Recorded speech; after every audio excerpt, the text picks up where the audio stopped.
And good morning, everyone, and welcome to another Connect and Share on a Friday morning with Outdoors New South Wales and ACT. And today I wanted to give you a bit of an overview of where we're up to, what's going on in the year ahead, and anything else that you might want to know. However, we will start and kick off by acknowledging our traditional owners on the lands we all meet today and pay our respects to all elders past, present and emerging. And may we learn from them the techniques and the knowledge and the understanding they have for the land that we use as our tools and resources every day that we are out in the outdoors. So just a quick reminder on Outdoors New South Wales. If you're joining us for the first time in 2022, this will give you a bit of an overview on really what we do. And certainly it's about advocation, it's about promotion, it's about connecting the industry as a whole, and it's about education. And through that, we look at things like advocacy on effective environmental use for our industry so that we can grow and prosper and make sure our conditions are perfect for what we need to do. The second is our promotion of our industry, getting more attention to what we achieve and what outcomes we have as providers in the outdoors, and also talk with stakeholders about building that demand for what we do every day. And then our education of the industry, our stakeholders and everyone we work with, to make them realise that we provide so much outcome when we take people outdoors, but also to educate our own and make sure that you're all in the know about what you need to know to provide a better product, a better service and a better outcome for your participants. And then connecting the sector to have that united voice is really, really important. Like any peak body, we are only as good as the people that stand behind us. We stand on the shoulders of giants so that we can talk with all the stakeholders and get the best for you and your operations. And you can see it below there that we are heavily supported through various funding partners. Now, the first and foremost is our membership, and we thank every one of our members for having their trust and faith in us to provide services and benefits for your yearly fee that you pay to keep us here and doing what we do. It's an incredible component to keep the activity going because membership goes into resourcing the organisation. But can I say thanks to the New South Wales Government, in particular the Office of Sport of New South Wales, who help fund activities and outcomes of what we actually achieve every year. And Paddy Palin, who's come on as a funding partner this year for some of the programs that we're going to talk to you about today. We've also got funding from the Australian Government and New South Wales Government combined through the Bushfire Resilience Fund, and Helen will take us through what that's going to look like in 2022. And then can I thank also the Small Business Commissioner's Office for the Small Business Grant, which will provide you some much needed content and information to help you grow in your activities and your business. So that is occurring in March. Again, more information to come on that. But I did mention membership, and that is a crucial component to what we do as a peak body. And you can see here, you know, it is a two-sided aspect to what we do. We do need members to come on board to be part of the activities that we provide, be part of the information we share, come along and be educated with what we have on offer. Otherwise, it's all done in vain. And we need to make sure that we bring everyone onto the platform with us. It combines our voice, it combines our energy to be providing a lot more for the industry. And as Barbara Mikulski, who was an American politician, perfectly put it, each one of us can make a difference, but together we actually make change. So if you're contemplating joining Outdoors New South Wales and ACT this year, I strongly urge you to give us a call. We'll chat through what it's involving, what would be available to you, and we look forward to having you on board.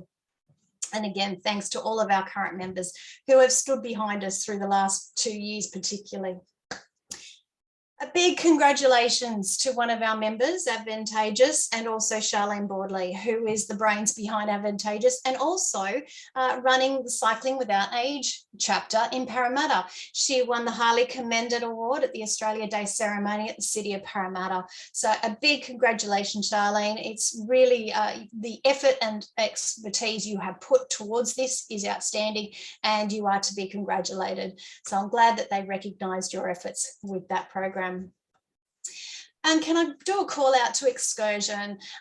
David Gregory and his team have put together a fabulous offer for all Outdoors New South Wales and ACT members. And that is around 2 programs that he has on offer, which is the Excursion Risk Management Booster Shot and also how to write risk assessments for schools.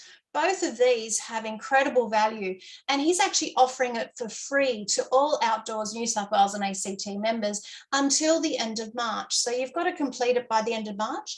But if you're interested, please let us know, and we will certainly hook you up there and get you involved in that. And I just noticed David's on the line. Did you want to say anything about those programs, David, while you're here? Oh, thanks for that, Lori.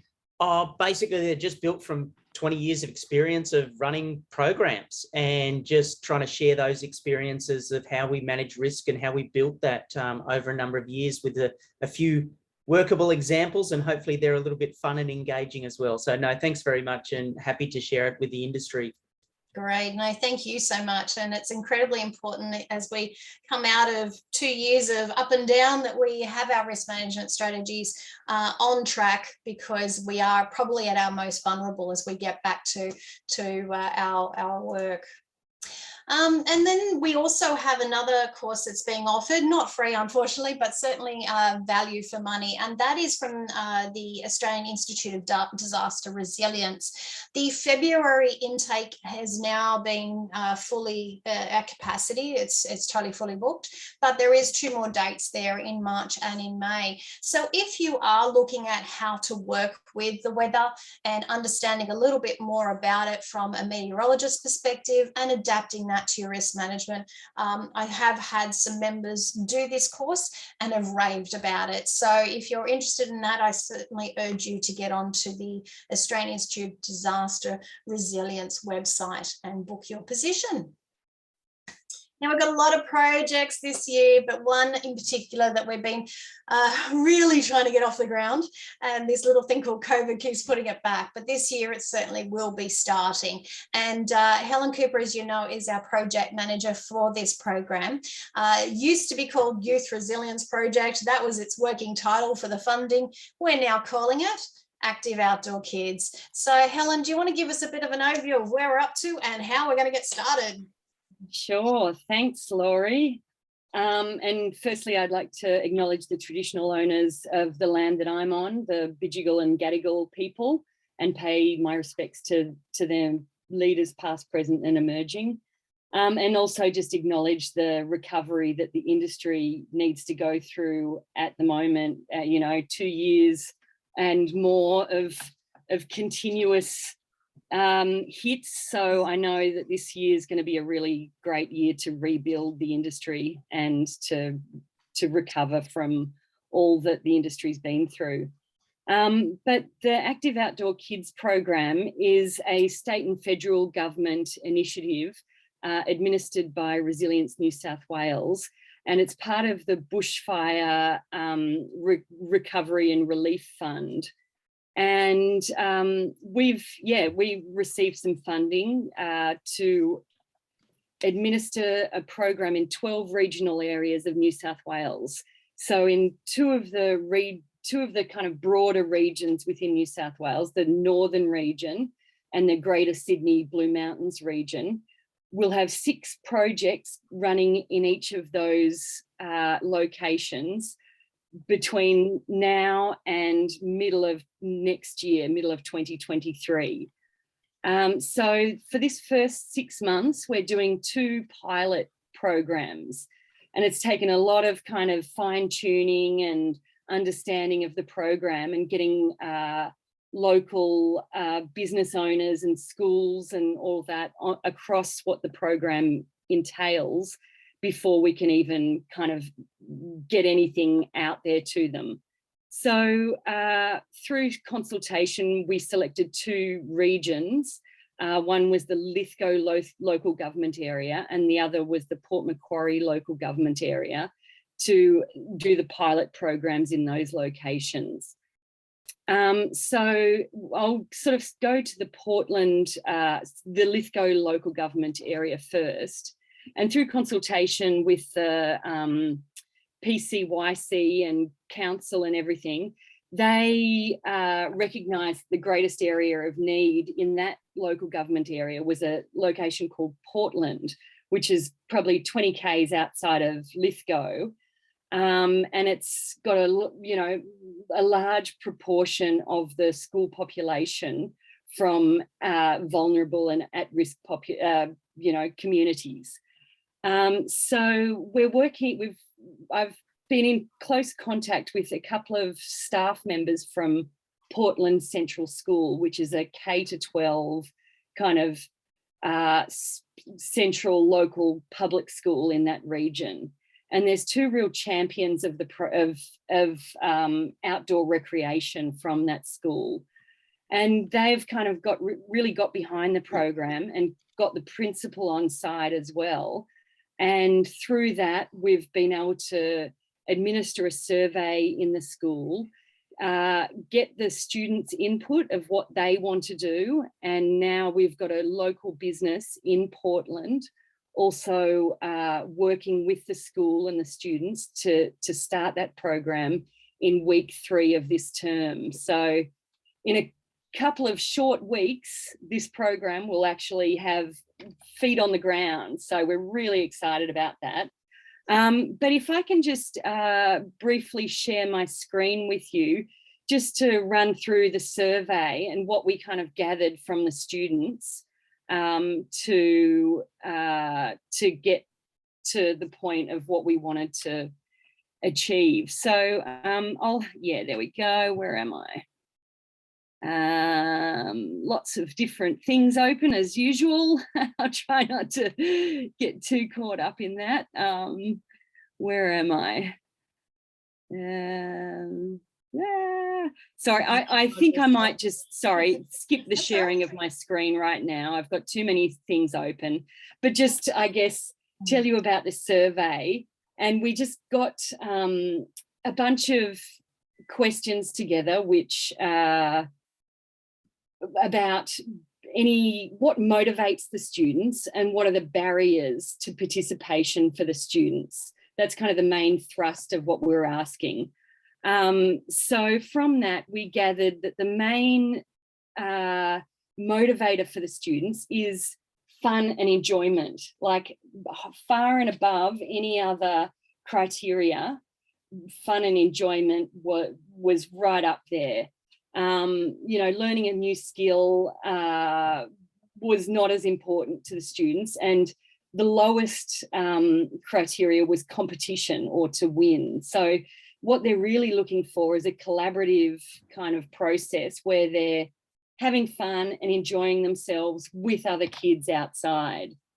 And in terms of what the main barriers are, one of the kind of highest level of data was transport to and from any venue and cost.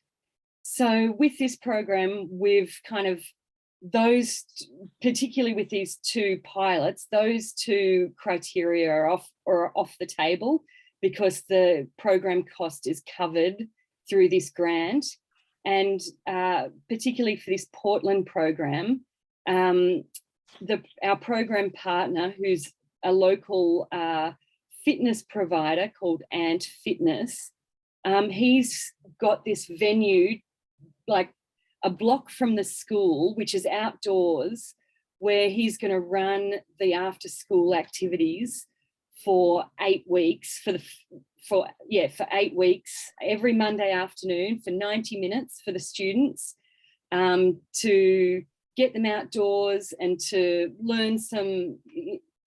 So speaking with the students and the teachers, they've narrowed it down to doing some cross-country running, some boxing, and just sort of other circuit fitness training. So they'll start with a group of 40 and 2 facilitators and just do that for the first 4 weeks. And then for the second 4 weeks, either get more students on or continue on with that same 40 students, if that makes any sense.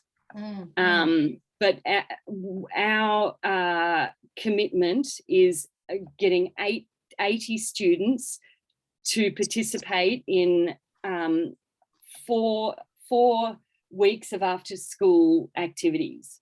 Brilliant. And then we're talking with the same provider to a way to get the camp up and going in the April school holidays, and he's very keen, and we're just discussing the final details.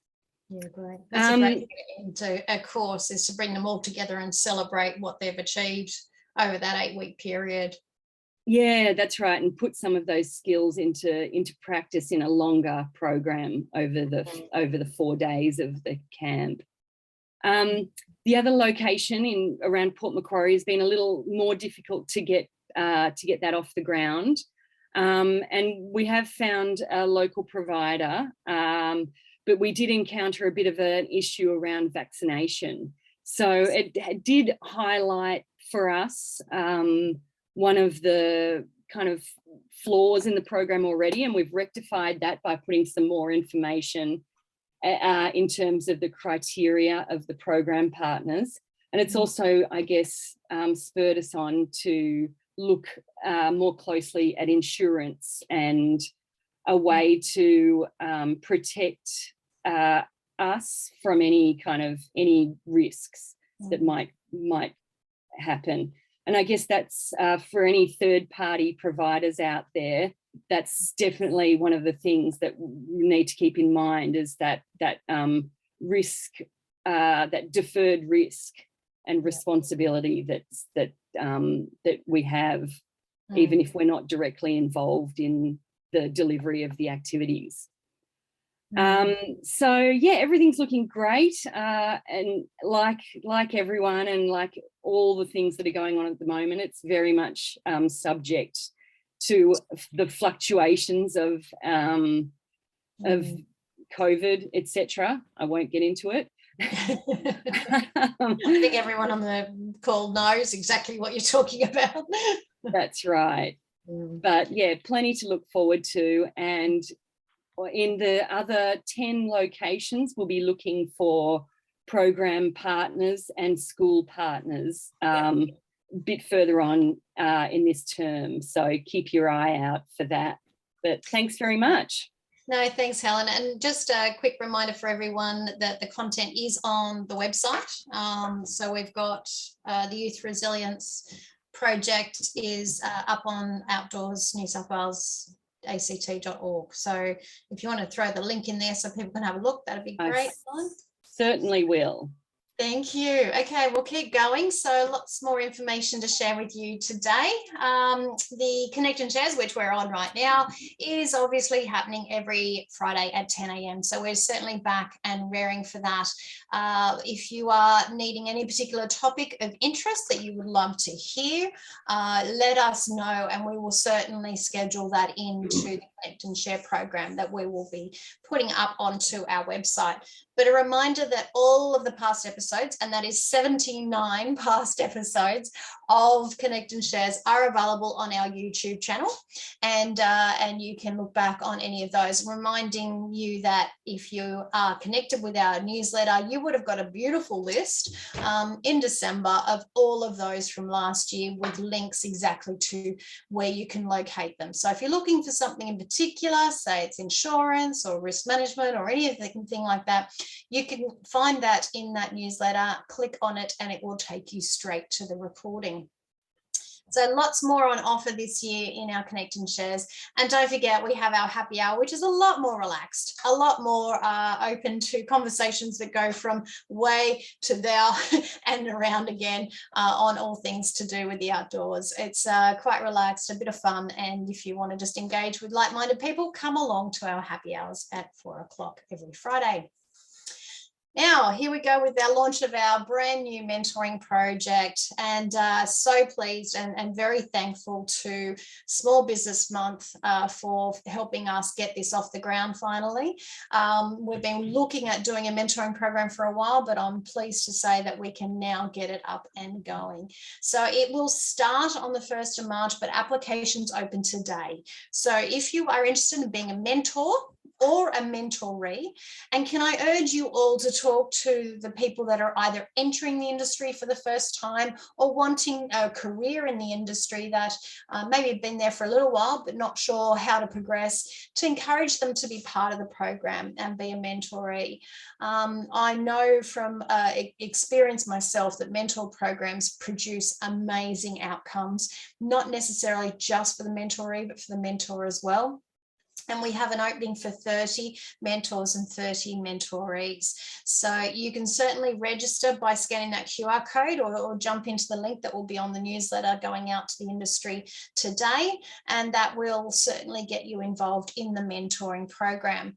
But yeah, just give you a bit of a snapshot. It will go from March right through to September, but there is an intense part of the program in March, which that part is being funded by Small Business Month. And then as we progress through to September, there'll be a lot of topics that we will work through that will benefit anyone in the outdoors. So yep, jump in, register, don't miss out. It is capped off at the 30 mentors and 30 mentorees, so 60 in total. Yeah, register so you don't miss. Another reminder on COVID, we did cover this last week, but it is very important. So I've thrown it in again, just to reiterate to everyone where we're sitting right now. So if you have a positive worker, they must self-isolate immediately for 7 days. They're not to return to work until 24 hours after their symptoms, and that includes sore throat, runny nose, cough, or shortness of breath have resolved. Up to 3 days after returning, the recommendation is to keep from close contacts as much as possible. Be aware that COVID fatigue is real. And I'm hearing from a lot of people that have had COVID that that is the case, and it has actually gone on for another 2 weeks after. So as providers of adventurous activities and knowing that we need our staff at full capacity at most times, we need to be aware of this and place them in the workplace in a safe environment for them as well as our participants. Note that a negative PCR or a RAT test is not required for their return. And don't forget the pandemic leave payments are still available. So if they do not have any more sick leave or they don't get sick leave, refer them to the pandemic leave payment by the federal government, and that may subsidise the time in which they need to self-isolate.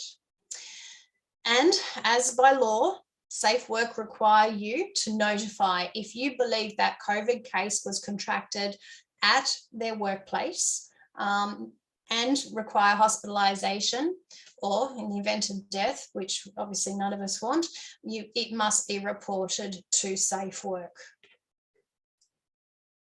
Schools and outdoor ed. So as we know from last week's Connect and Share that there was no change, we had that confirmed over the weekend, and the members newsletter went out on Monday to confirm all of the conversations that have been happening with Department of Ed. And can I say thank you so much to the staff at Department of Education New South Wales.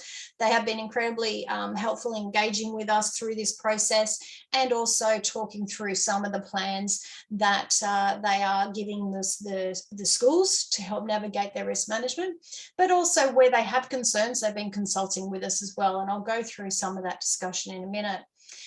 So yes, everyone in New South Wales has been encouraged to continue their school year as it would have been in a non-COVID environment, with some extra risk management processes and procedures around it. So again, applaud Department of Ed for that forward thinking and getting everyone back to their outdoor education. ACT, unfortunately, is not quite on the same path at the moment. We're hoping that this will be revised very soon, but camps are currently on hold for the first weeks of term 1. I know some of you have experienced the cancellations because of this, and being so close to New South Wales, it seems a little bit challenging, but we will be working with the team at ACT Education and see if we can't have that reviewed very quickly, efficiently, and get people back to their school camps. So managing COVID in a program was certainly one of the concerns that the Department of Education had, and not necessarily a concern of stopping it, but certainly being aware of the processes that we had in place for COVID in our programs. So in talking with many of you, we've certainly collected that data. I have liaised with the Australian Camps Association as well as Christian Venues Association, and we've combined our notes to formulate what we saw was happening in the industry. We presented it to the Department of Education last Tuesday to help them be rest assured that we have a process in place. So please review your COVID inactivity processes and make sure that you are either looking at this as an option or amending accordingly. So first of all, if a participant, and that participant does include possibly staff members, school staff and volunteers as well as the students. So isolate the participant if they display COVID symptoms. I think everyone from what I've heard is doing that already. If a RAT test is available, then obviously we need to isolate the close contacts at that point. The participant is to be removed from the program immediately, and school, if it is a school or a group, to coordinate contacting the parent guardian if they are a child for pickup, and immediate removal from the site. If a RAT test is available, and I'll go through some of the notes in a minute, request that immediate RAT positive or negative after they have returned home, but conduct that test, and then the schools to consider to contact the close contacts if that is positive. So if a negative, isolate, remove from the activity, goes home to recuperate regardless, because they have symptoms. It might be something else that is transferable to others. It is best that that person leaves that program. If the school contacted the parent guardians of close contacts, they can advise that it is a negative RAT test. And then close contacts at that point can resume their activity. If that RAT test is positive, then we must isolate those close contacts and again go through the process of contacting the relevant people to have them removed from site. So notes to consider: risk management procedures are agreed by your client and yourself as a mutual agreement. And then you can work with them on their risk management processes that they need to do for their own Department of Education requirements. Transport home is the responsibility of the participant or the school to coordinate, and providers will continue to monitor risks and will be mitigating by changing activities. So we reiterated to the Department of Education, we do risk on a daily basis. You know, this is just, COVID is another element that we look at. We look at weather, we look at other diseases that can happen within the program. So we're just accordingly looking at our risk management and changing activities where required. Examples of COVID mitigation may include changing those programmed activities and looking at different ratios to make sure that there is less social contact or whatever activities might be preferred by the school. Sending kids home that have COVID-like symptoms is certainly part of what we have done in the past, and we told the Department of Education this so they feel rest assured that we are experienced in this process. The provision and usage of RATs, which was very clear, is at the discretion of the school. We do not have access to the RATs the same way the schools currently do. Yes, it's amazing to see all these boxes of RATs being delivered to the schools when they've been so absent from our lives and very hard to get. But it's great to see that they're in the schools, the kids are being provided them. So work with the school and see if they do require that they help in that provision of those RAT tests. If there's any questions on any of that, please feel free to get in touch with us or put your hand up here today. But it's been great, as I say, a great process with the Department of Ed to have these very transparent conversations about our processes to keep everyone safe on our programs. And what else is happening in Outdoors New South Wales and ACT? Well, a hell of a lot. First of all, we're still talking to the government about Term 4 assistance for what we bore last year in not being able to conduct our activities with our schools. So we're still in negotiations or talking to them about that potential financial assistance. Recruitment support, certainly I'm hearing again and again the difficulty in getting staff, and also when you do find people potentially with visas, they're being denied because we haven't offered our Australians the same job offer, when we know that there is no Australians out there that are taking up these jobs. So I'm working with the Department of Foreign Affairs, and hopefully we can get some resolution on some of these challenges that you are seeing. We're also working on submissions for plans of management, particularly a lot of the national parks plans and management are coming up for renewals, and making sure it includes all of the outdoor activities that can be done in those particular national parks. If there is any that you're aware of that you need support in, I urge you to get in contact and we can back you on those processes to get it endorsed. And planning for the programs for our members this year. You've heard from Helen already on the Active Outdoor Kids program, the mentoring program, the business continuity program, which we'll see more about soon, our masterclass, National Outdoor Education Conference. There's a lot that's happening in this year. So certainly this month has been a blur already. I can't believe it's February next week. And yeah, there's been a lot happening in that space. Next week, I am in Canberra for the whole week. So if you are one of our members from Canberra, please come along to our event that you would have known about from Leslie. And if you're not a member, or if there's anyone out there that wants to touch base while I'm in Canberra, please just give us a call and we'll make sure that we connect. But needless to say, I'm in Canberra for very good reason, not only to see you all, but also to talk to our government about supporting outdoor industry and sector a lot more and see what we can achieve together with government policy. So that's pretty much it for today. Is anyone have any questions on any of that or any points of view that they would like to bring up today? No, great. All right, well, there's another early mark there for you. We're just finishing 20 minutes early today, give you a little bit more time back in the day, get some more things done, because guess what? Tomorrow's Saturday. Can you believe it? This week again has been a bit of a blur. But thank you for joining us. And don't forget, happy hour at 4 o'clock this afternoon. Otherwise, we'll see you next Friday at 10 a.m. Thank you all. See you guys.